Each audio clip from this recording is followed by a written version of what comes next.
Javën e kaluar menduam pak për John Pagazorin. Para se Jezusi të pagazohej nga anën e Johnit, John Pagazori ishte predikuesi më i madh, më i famshëm në Izrael. A ishte në fakt profeti i fundit i vjetës së vjetër, profeti më i madhi. Por puna e Johnit edhe puna e të gjithë profetëve ishte për të treguar Jezusin, për të treguar për atë që do të vinte. Discepujt e Johnit kemi lexuar javën e kaluar, ata erdhën tek Johnny me një ankesë të madhe. Ata kanë dëgjuar se Jezusi po pagazon dhe ata mendon, Jezusi është duke kopjuar Johnin, Jezusi është duke vjedhur lavdinë e Johnit. Edhe ata ankohen.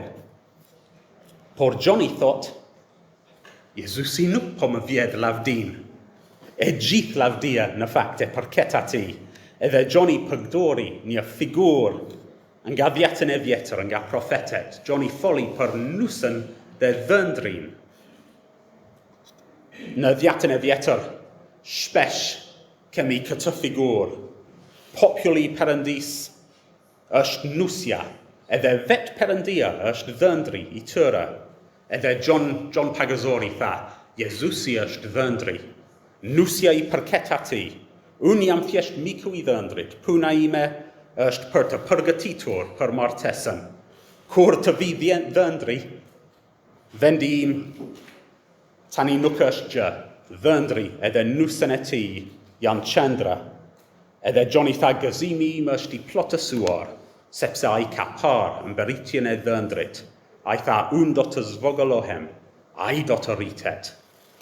Qëllimi i Johnit dhe qëllimi i çdo predikuesi është të drejtoj njerëzit drejt Jezusit. Puna e predikuesit është për të shpallur të vërtetën për Jezusin, të prezantoj Jezusin atyre që nuk e njohin edhe atyre që e njohin, të tregoj kishës gjithnjë e më shumë për kush është Jezusi, për karakterin e tij, në mënyrë të ne të gjithë të rritemi në besim, në dashuri për Jezusin, të mbështetemi më shumë tek ai, sepse kemi më shumë besim tek ai, të na bëjnë të etur për fjalët e tij, për shembullin e tij. Apostoli John, ai ka shkruar fjalët e John Pagazorit, por pastaj në fund të kapitullit, John ka shtuar pak mendimet e tij. Dhe Apostoli John na flet në fund të kapitulli 3, dhe ai na flet për fjalët e Jezusit. Ai thot se mbi të gjitha fjalët e tjera, ne duhet të kushtojmë vëmendje fjalëve të Jezusit.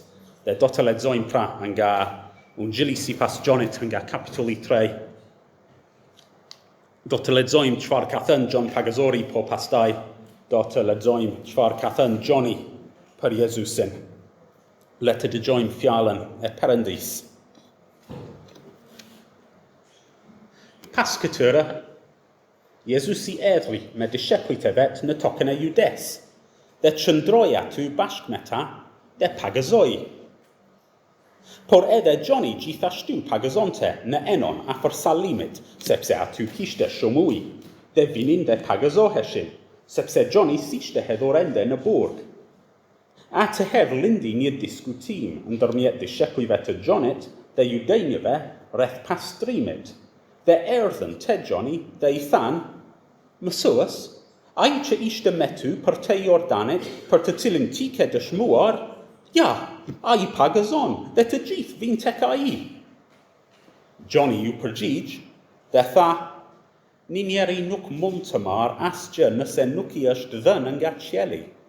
Ju vetë më jeni dëshmitar se thash, unë nuk jam Krishti, por jam dërguar përpara ti.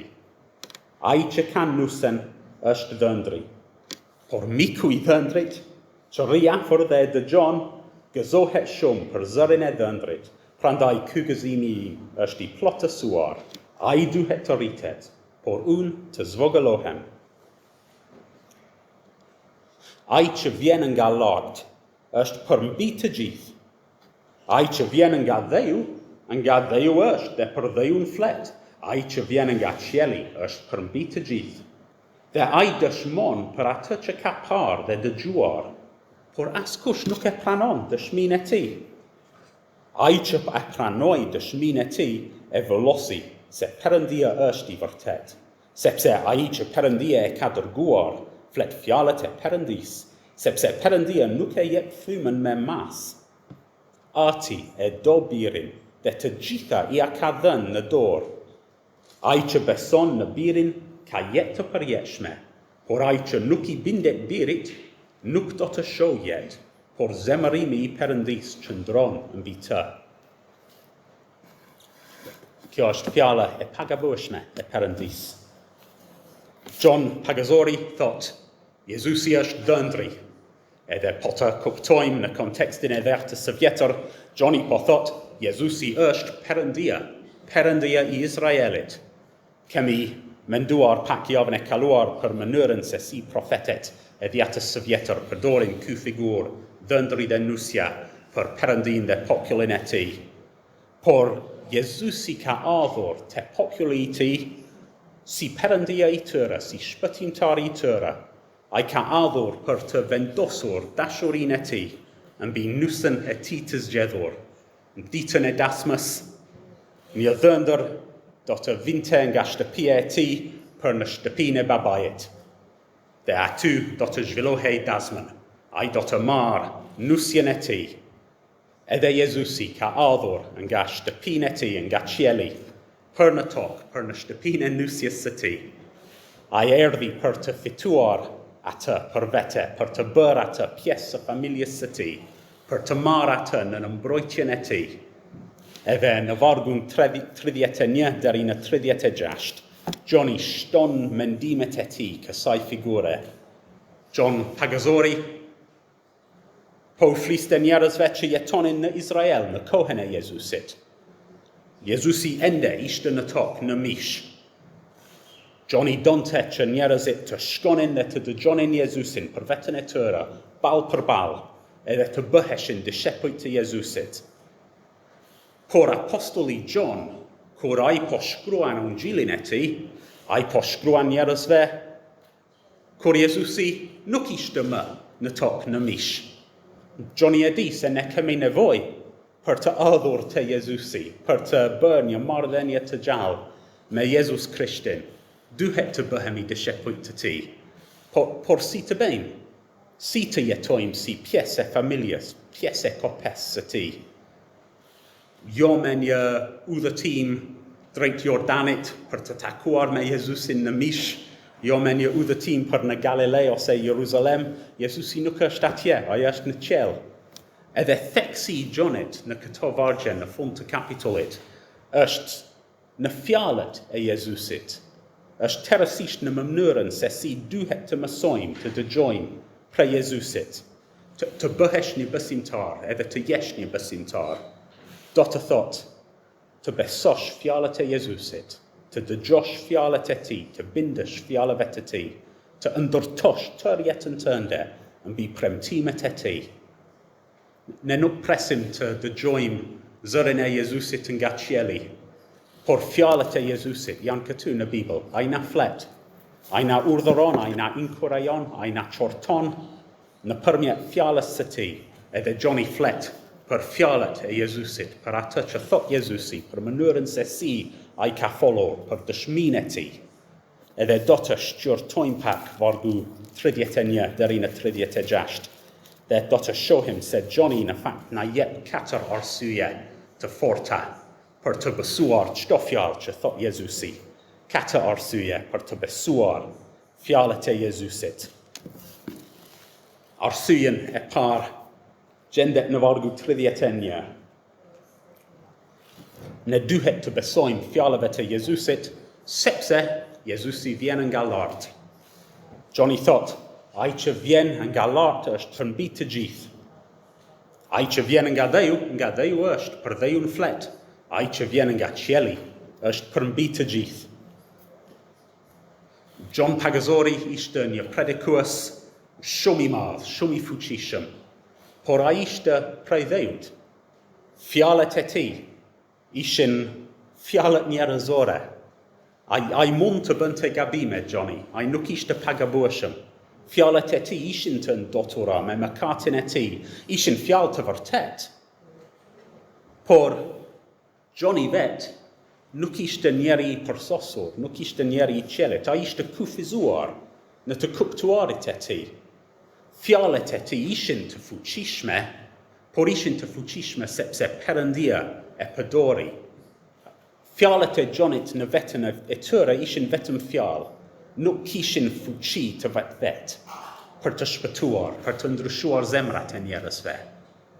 Por Jezusi, thot Johnny, ai vjen nga qielli, ai është mbi të gjithë.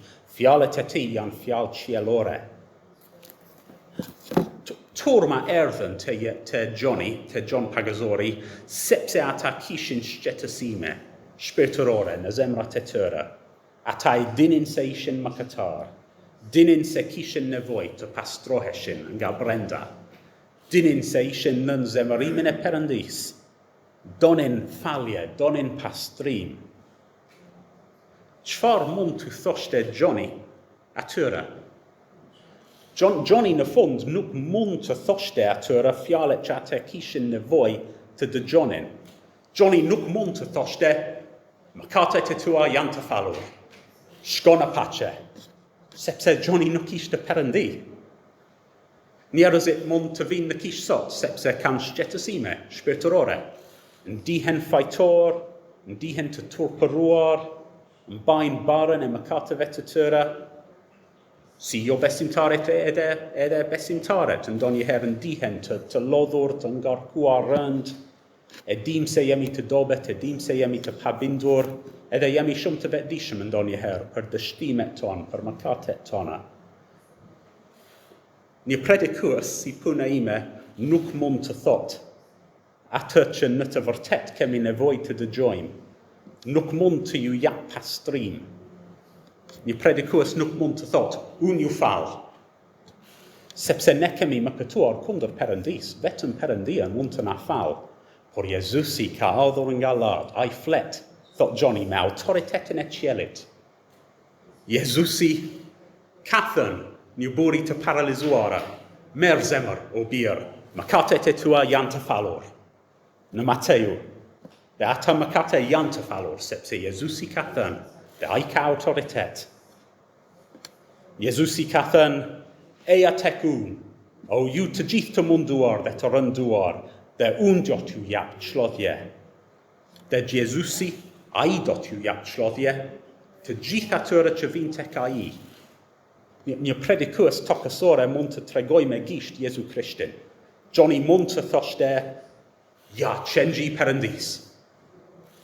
Ai ngre mëkatin e botës. Edhe predikuesit sot, ne mund të shpjegojmë gjërat, ne mund të qëndrojmë pranë në problemet e tua, por asnjë predikues nuk mund të merret me shpirtin tënd, ne nuk mund të heq mëkatet e tua, nuk mund të bëj të shenjtë. Vetëm Jezusi mund të bëj këtë. Asnjë predikues nuk mund të heq frikën e vdekjes, nuk mund të jap shpresë për jetën e përjetshme, por Jezusi ka fjalët e jetës. Duhet të dëgjosh fjalët e Jezusit. Fjalët e tij mund të plotësojnë nevojat e tua më të thella. Së pari duhet të besojmë fjalëve të Jezusit sepse ai vjen nga qielli. Së dyti, duhet të besojmë fjalëve të Jezusit sepse ai dëshmon për atë që ka parë dhe dëgjuar. Johnny thot në vargu 32, ai dëshmon për atë që ka parë dhe dëgjuar, por askush nuk e pranon dëshminë e tij. Ai që e pranoi dëshminë e tij e vullosi se Perëndia është I vërtet. Ndërsa ne lexojmë Ungjilin sipas Johnit, e shikojmë se Johnny rikthehet përsëri dhe përsëri te një figura e gjyqit. Jezusi po jep dëshmi, Jezusi thërët dëshmitar të tjerë për të dhënë dëshminë e tyre rreth tij. Johnny gjithmonë përdor gjuha gjyqësore, dëshmia, drejtësia, gjyqi, bota dëgjon dëshmit. Shumica e njerëzve nuk e pranojnë. dëshmin për Jezusin, por dëshmia është e vërtet, thot Johnny, sepse Jezusi flet për gjërat që ai e di. Duhet të dëgjojnë fjalët e tij, ai flet për realitetet që ai ka parë, realitetet shpirtërore, botën e padukshme të shpirtrave. Ai flet për parajsën, për ferin, ai flet për artin e tij, ai na tregon vullnetin e Perëndis. Edhe Johnny thot, Jezusi ka të drejtë për të folur për gjërat të tilla, sepse ai e di. Ai është dëshmitar, okular. Si e filloi Johnny ungjillin e tij, fjalët e parë e ungjillit? Në fillim ishte fjala, dhe fjala ishte me Perëndin dhe fjala ishte Perëndi. Përpara se të krijohej bota, arti dhe biri komunikon me njëri tjetrin, ndanin mendime, ide, plane, ndjenja. Jezusi kupton mendjen e Perëndis, planin e Perëndis në një mënyrë të përsosur. Ai njeh mendimin e Perëndis që nga fillimi deri në fund, sepse ai ishte aty kur u bën ato plane. Ai thot për atë që ai ka parë, për atë që ai ka dëgjuar. Nëse Jezusi na tregon për karakterin e Perëndis, nëse Jezusi flet një fjalë për planin e shpëtimit e Perëndis, duhet të dëgjojmë, duhet të besojmë.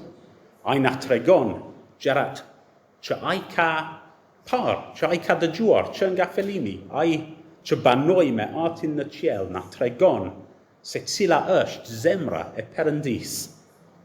Ne kemi lexuar nga Johnny kapitulli 10, dhe Jezusi flet për dashurinë që ai ka për delët e tij, se si do të mbaj ato dele të sigurta, askush nuk mund të rëmbej nga dorën e tij. Nëse Jezusi na tregon për dashurinë e Perëndis, për shpëtimet e popullit të tij, mund të besojmë fjalëve të Jezusit, sepse ai ishte aty kur Perëndia e vendosi për herë të parë dashurinë e tij mbi të zgjedhurit të tij. Jezusi flet për gjërat që ai ka dëgjuar në qiell, edhe Johnny thot kështu, ai që e pranoi dëshminë e tij e vullosi se Perëndia është e vërtet.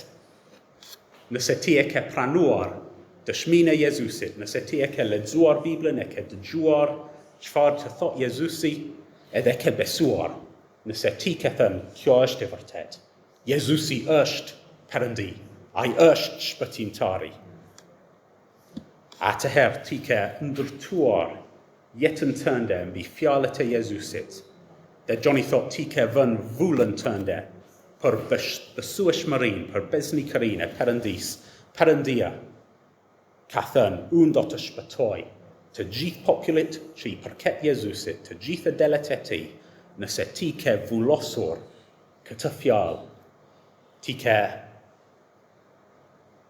ardhur te Jezusi me besim, ke ardhur tek ai si bariun e mirë.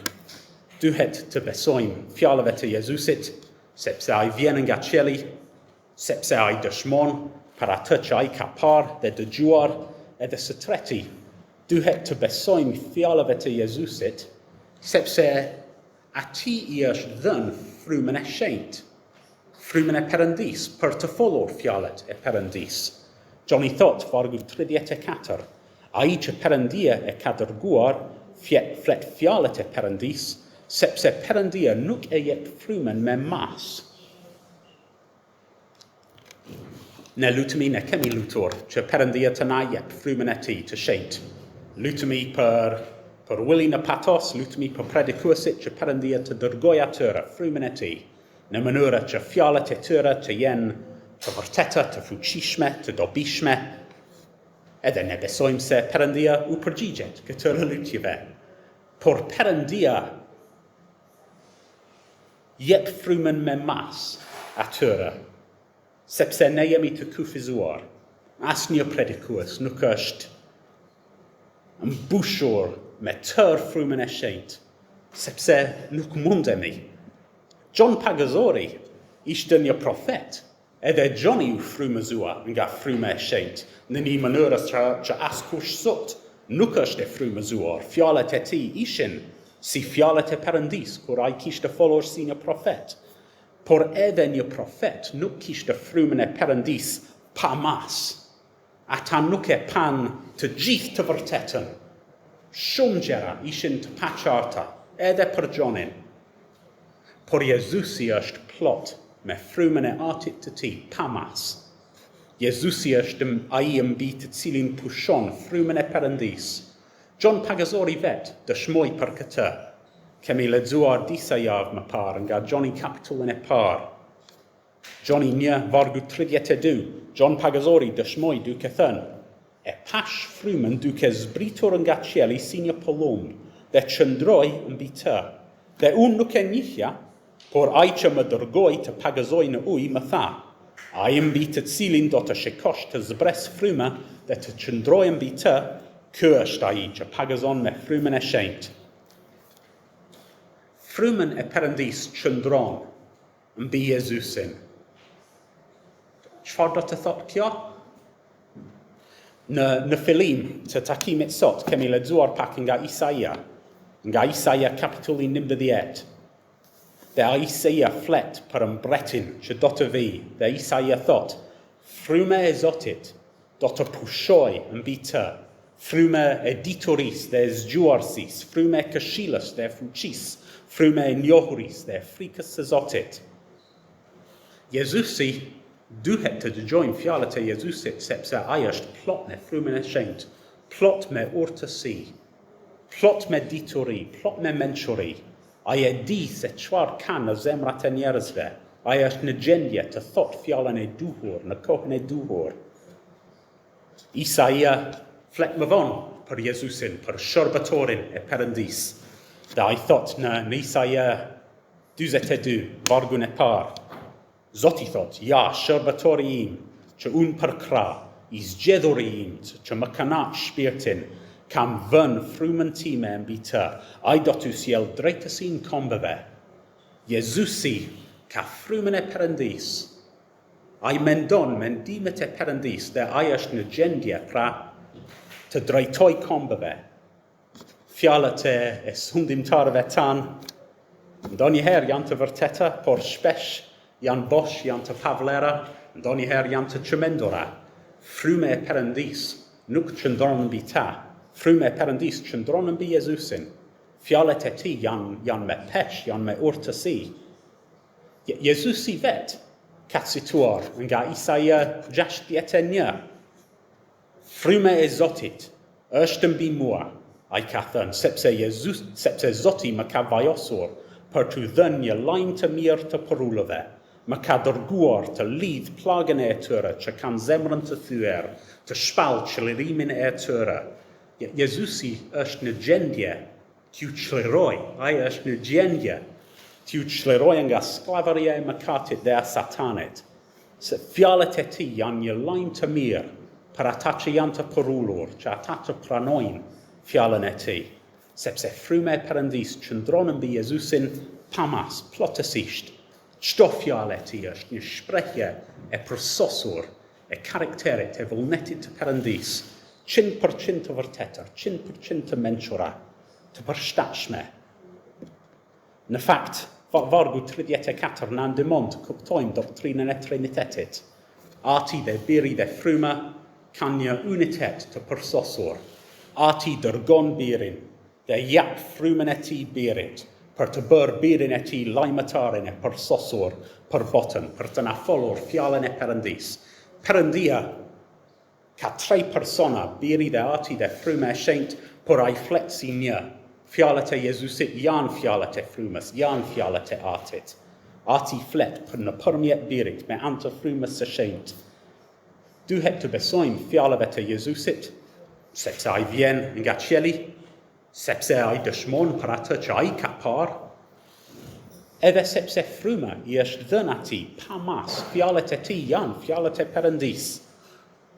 Së katërti dhe së fundi, Gjoni na thot, duhet të besojmë fjalëve të Jezusit, sepse gjithçka është në dorën e tij. Vargu 35. Ati e do Birin dhe të gjitha ja ka dhënë në dorë. Jezusi ishte dhënë çdo fuqi, çdo pushtet. Ai është sundimtari, ai është sovrani yn byd të gjithë, yn breti I madh, edhe kështu vendimet e tij kanë pesh. Fjalët e tij prandaj janë gjithmonë të besueshme. Premtimeve të kujt mund t'i besojmë. Nëse jo premtimeve të mbretit, I cili mund të përmbush të gjithë premtimet. Për ne, kur ne I bëjmë premtimet njëri tjetrit, ne dim se premtimet tona mund të dështojnë. Kur ne themi, po, do takohemi nesër në këtë orë, ndoshta do harrojmë, ndoshta do na vini një punë tjetër dhe nuk mund të bëjmë, por nëse Jezusi bën një premtim, ky është premtimi I sigurt. Kur Jezusi premton, të gjitha gjërat do të bashkëveprojnë për të mirën e atyre që janë të thirrur prej Perëndis. Ne mund të besojmë atij, sepse është në fuqinë e tij të veprojë të gjitha gjërat së bashku për të mirën e tyre. Kur Jezusi ka premtuar, në të vërtet, unë po ju them, ai që e dëgjon fjalën time dhe beson në atë që më ka dërguar, ai ka jetë të përjetshme, ai nuk vjen në gjyq, por ka kaluar nga vdekja në jetë. Ky është një premtim e besueshëm, sepse kush është gjykatësi në ditën e fundit? Jezusi, ai që jep premtimi, do të jetë gjykatësi. Kur Jezusi ka premtuar hajdutit të kryqizuar pranti, sot ti do të jesh me mua në parajs. Hajduti mund të kishte besim, sepse Jezusi mban qelësit e parajsës. Është vendimi I tij. Gjithçka është në dorën e tij. Ai ka fuqinë të mbajë të gjitha premtimet e tij. Duhet të dëgjojmë fjalët e tij. Nuk është çudi e madhe, pra, që besimi të biri I Perëndis është ajo që bën dikë, një fëmijë të Perëndis, është ajo që bën dikë të drejtësuar. Gjoni thot në fund, në vargu 36, ai që beson në birin ka jetë të përjetshme. Ai që nuk I bindet birit nuk do të shohë jetë, por zemërimi I Perëndis qëndron mbi të. Kush ka jetë të përjetshme? Ai që beson në birin e Perëndis, që pranon autoritetin e tij, që jeton sipas premtimeve të tij. Kushdo që e refuzon birit, nuk do të shohë jetë. Zemërimi I Perëndis mbetet mbi ata që nuk besojnë fjalët e Jezusit. Zemërimi I Perëndis, urrejtja e vendosur, e vazhdueshme, e drejtë e Perëndis ndaj mëkatet, qëndron mbi kokat e atyre që refuzon fjalët e Jezusit. Është kaq serioze.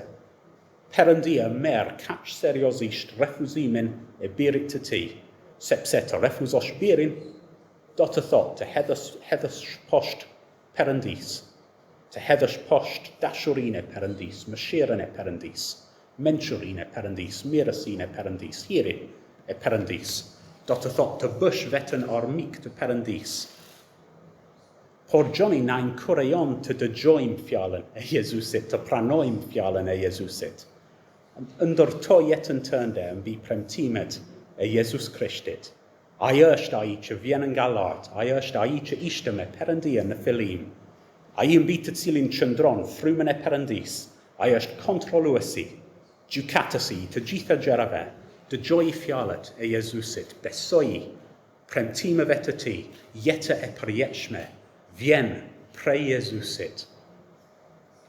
Eja të Jezusi, kërko mëshirë, kërko ndihmë, kërko që ai të jetë shpëtimtari yt. Le të lutemi.